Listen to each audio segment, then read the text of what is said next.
প্রার্থনা সভায় থমাস এডিসনকে উদ্দেশ্য করে এক মহিলা বলছেন যে আপনি হলেন প্রথম সবাক যন্ত্রের উদ্ভাবক।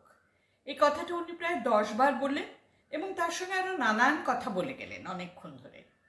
তারপর যখন এডিসনকে কিছু বলতে বলা হয়েছে তখন এডিসন উঠে দাঁড়িয়ে বললেন, হ্যাঁ, প্রথম সবাক যন্ত্রের উদ্ভাবক আমি, তবে আমি সেটা থামানোর যন্ত্রটাও আবিষ্কার করেছিলাম।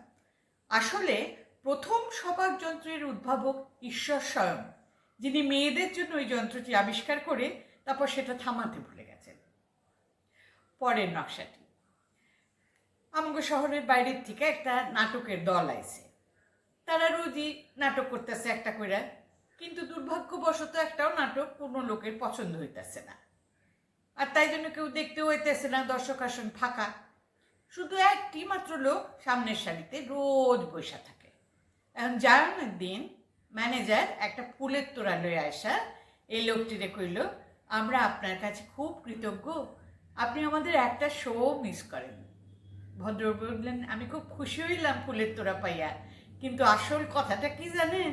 আসলে আমি যে এখানে লুকায় বসে আছি এইটা আমার বউ অনুমানও করতে পারবো না, আর এর লিগা খুঁজেও পাইব না। কিন্তু এই যে আপনারা আজকাল চলে যাইতেছেন, এইটা আমার কাছে মৃত্যু যন্ত্রণার থেকেও অধিক।